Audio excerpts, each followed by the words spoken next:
guys, it's me Rebecca. So I am here to do my July wrap-up as we'll discuss a couple books I'm planning to read in August so far. So yeah, let's get started. So the first book I read in July was a carry-on from June, as you saw in my June wrap-up, and it was Invocation by S.T. Gibson. This is about this young lawyer in Boston named David, and David, he is a magician. He can communicate with the spirits. It's like almost like a side hustle for him. Literally by daytime he is a lawyer, and at night he will go to people's houses and perform these rituals to communicate with dead loved ones, to help the living move on with their grief. So. And David, on approach of his 30th birthday, he starts experiencing weird things happening. He's losing control during rituals, he's losing control of himself. Things are a bit weird. And he soon discovers that there was an agreement that the devil will take the youngest son of his family on their 30th birthday. And it's he's part of this loophole that's from much older time period of his family. In order to combat this, he needs to get the help from his ex-boyfriend.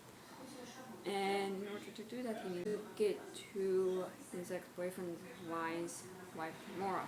Because David and his ex, they had this somewhat falling out 6 months prior, and it does involve Maura, and David has to win Maura's affection back. And overall, I did enjoy this. I enjoyed seeing the connection between all of these characters. The romantic relationship with David and Wise, and Wise and Maura's relationship, as well the connection that David and Maura have with one another. I think this is a series, and I'm very much intrigued in exploring the relationship dynamic between all three of them in the second book. They've all seemed to have grown closer. For David and Wise and Maura, it is romantically, while for David and Maura, it's more of a physical connection they hold. So yeah, and I did enjoy the tension that was built up during the climax of this novel, and how they're all worried about David's fate and everything. Overall, I did enjoy this book. I think it's one of my favorite books of the year, and I did give it 5 stars. And the next book I finished in July was The Wooing of Kings by Jen Lyons. This follows this young boy named Kiran, who we kind of see him in 2 timelines. We see him in this novel as kind of a 2-parter. In the first part, we see he's in this prison, and he's kind of been forced to tell the story of his life. And he starts this story when he's sold off at an auction to these people called the Black Brotherhood, I believe it was. And he goes on this island to try and develop his abilities. He is able to perform some magic and whatnot, and he is kind of being trained to stop this villain. He gets the help of these people. They were reborn, but they are able to remember their past lives. And the first part kind of goes back and forth, because the person whom he's imprisoned with, they do take over the narrative, and they begin to start his story as well. But they start at a much earlier point in his life, way before he was enslaved, when he is helping his adopted father, who is a musician, at this tavern thing. It's kind of like a tavern, really, and You see, as people start to think he's this like this lost son of this prince, and how his life changes when he's kind of forced into that house. So yeah, and then part two really is this like the aftermath of everything that happened in part one. And yeah, overall, I did really enjoy this. I enjoyed how it's kind of like how it is a fantasy, like Name of the Wind, how it's like a story being told to us after the events have already taken place. As well as the fact, like, the main character, he does have some abilities as a musician, so yeah, I did really love this, and I did give it a 5 stars as well. And the next book I did finish in July was White Young Women by Jessica No. This takes place on a sorority house at Florida State University's campus in Tallahassee. When this guy enters the house and attacks a bunch of the girls, they're killing 2 of them. And this woman from Washington, she hears about this in the news and thinks it's the same man who killed her friend 4 years prior. It was never. Can I say that? That's a spoiler. And we really follow the president of the sorority house as she's dealing with the aftermath of the attack on campus. She's not sure what she's supposed to do. She should do something as she is the president, like it is her role to look after these girls. And she sees how the police don't really seem to take her seriously whenever she brings up a concern, how they don't care for the safety of her and other girls remaining in case the guy comes back to hurt them again. Now they seem very determined that they know who did it, even though she has said on numerous occasions that it wasn't this individual. And we do get like several timelines. We get the timeline of what's going on in 1978 when this attack happened. We also get a timeline of more than 4 years prior of the events that led up to this woman named Ruth going missing. And we also get this like more modern timeline, present day timeline really, of what happened to Pelema and the other girls, and how what happened in the past has impacted the way Pelema has lived her life. The fear that she faces in modern, like a small part of it is like very wary of strange men still.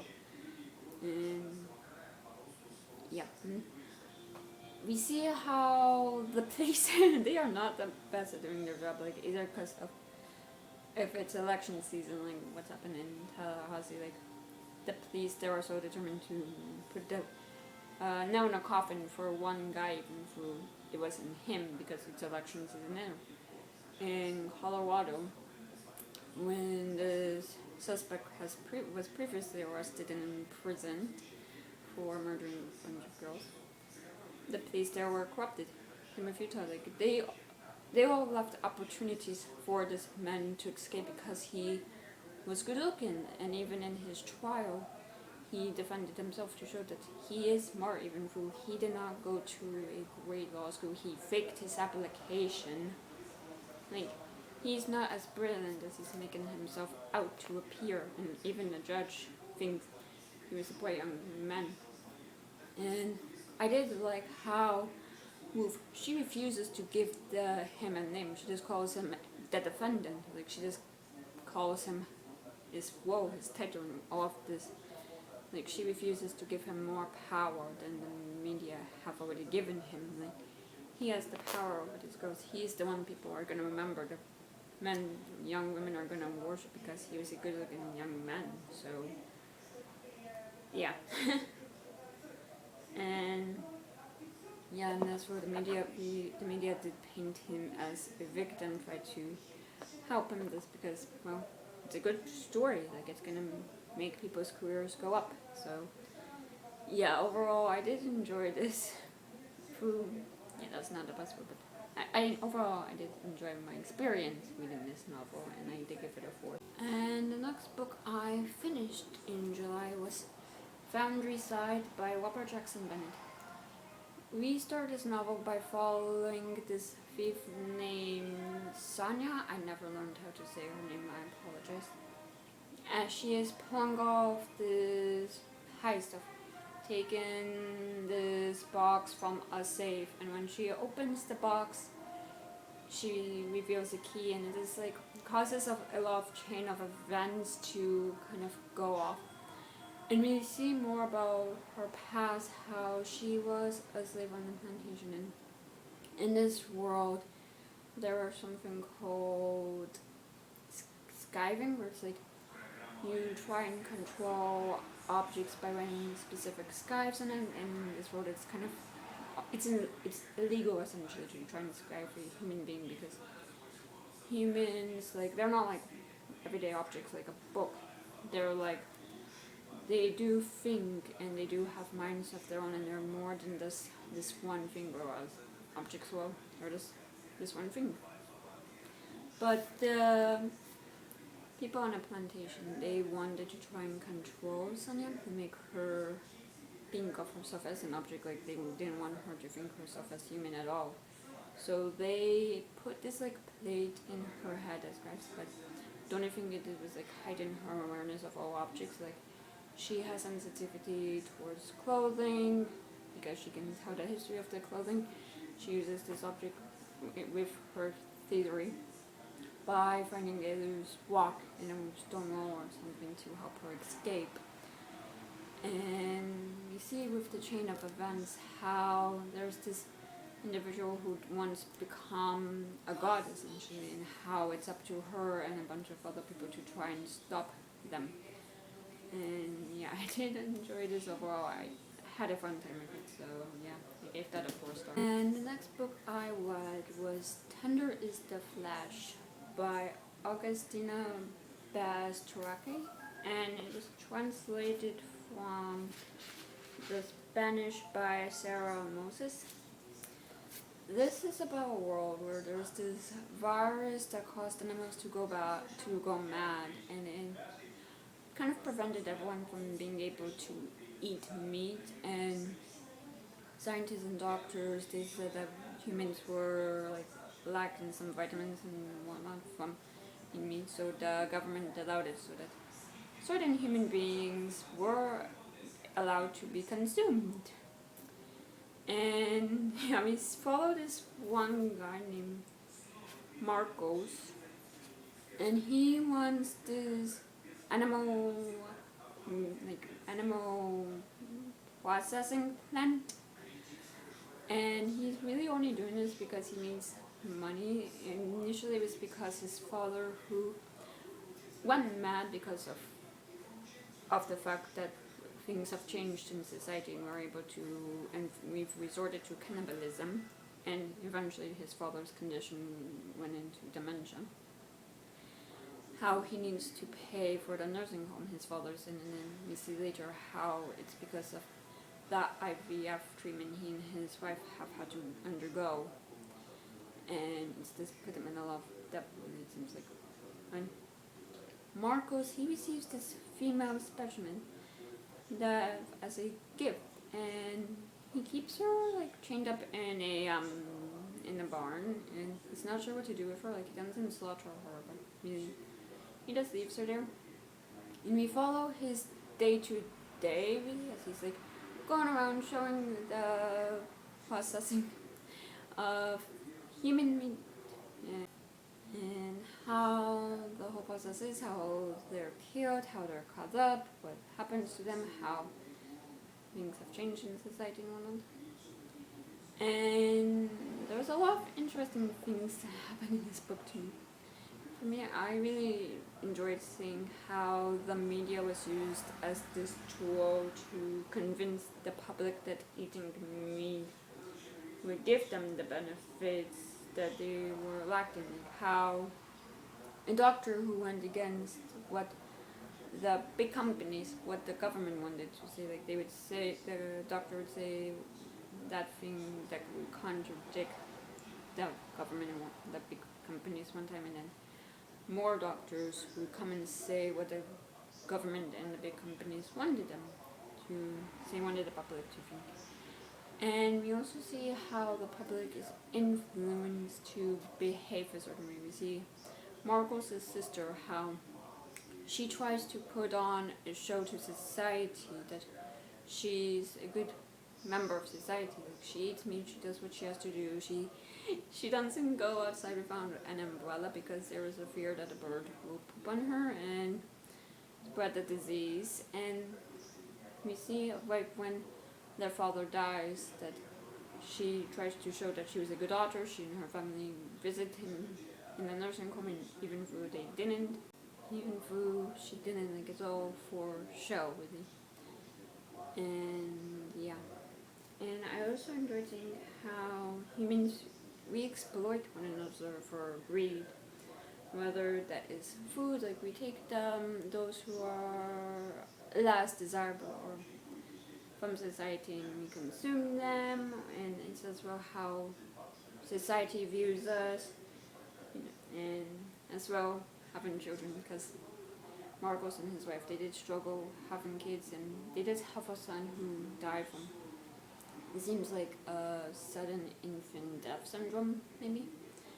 And this female specimen, she's able to give Marcos a kid that he cannot really claim as his own with her because it would just get him in a lot of trouble. And I also like how language is used, because Marcos, he does give the specimen a name. He calls her Jasmine, and then when she's done doing what he wants from her, he calls her the female again. So yeah, there was a lot of interesting themes that were explored in this book, and I cannot say I liked it because it is a book about cannibalism, but I was very much intrigued while reading it. So yeah, I did give that a 4 star. And the last book I finished in July was My Brilliant Friend by Elena Ferrante.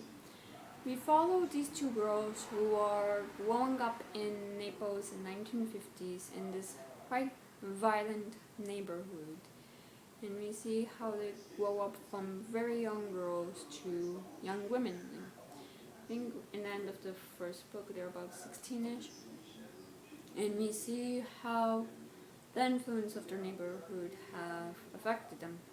The influence of their parents have affected them. They both start being quite smart young girls, and eventually their paths diverge when one is able to continue on in her education while one isn't able to. And the one who continues on in her education, Elena, whose narrative we are following, she seems almost jealous. Not jealous, more like envious. Like, she is jealous how much smarter and, I guess, desirable her friend seems to the boys around them. Like, Elena, she's full of self-doubt. She doesn't think she's gonna be ever as smart as her friend, as beautiful as her friend. The guys are not gonna be as attracted to her as they are to her friend.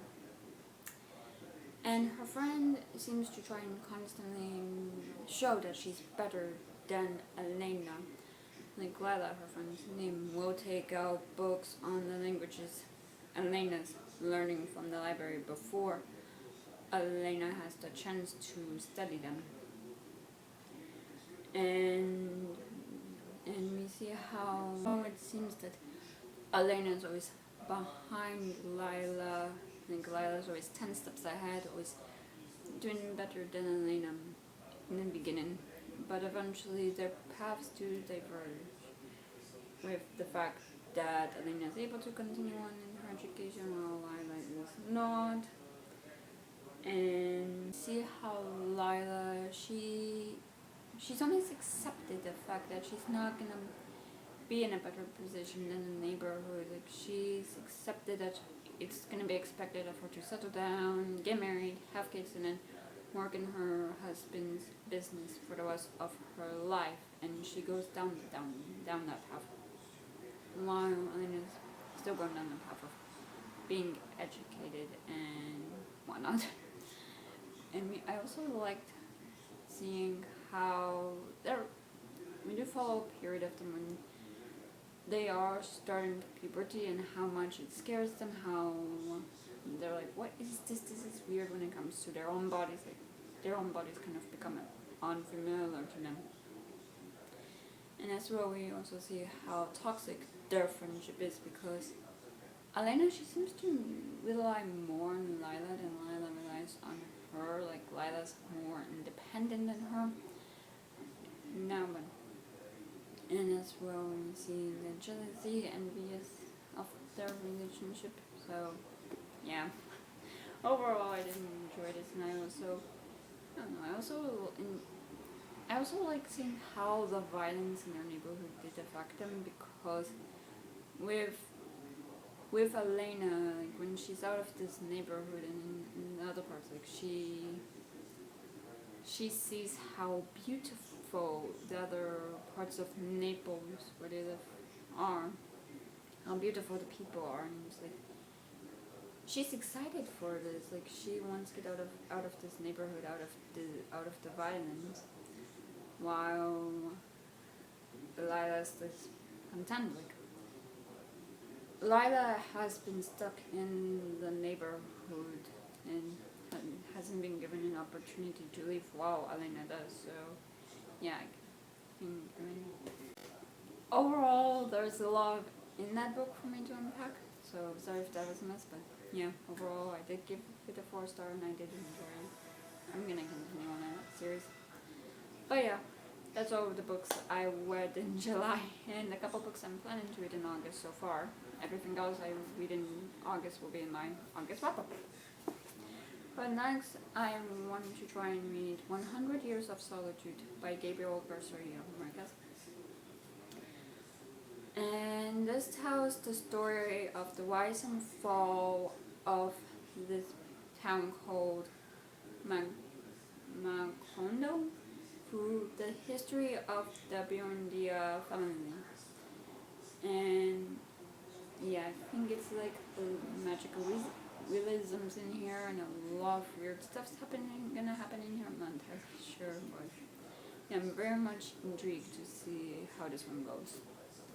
And then after that, I do want to read A Sunny Place for Shady People by Marina Enriquez. This is an art that I won in a Goodreads giveaway. It does come out in September, and it was translated by Megan McDowell, and it's these 12 spellbinding stories about women whose lives are turned inside out when they encounter terror, desert, and supernatural. So yeah, I'm very much excited about this one. But yeah, that's everything I read in July, everything I want to read in August so far, and yeah, that's it for this video. So if you enjoyed it, please give it a thumbs up, leave a comment below telling me what you've read recently. If you want to, please subscribe to this channel, and if you want to follow me on any social media, all those links are in the down bar below. I'll see you guys next time I post a video. Bye.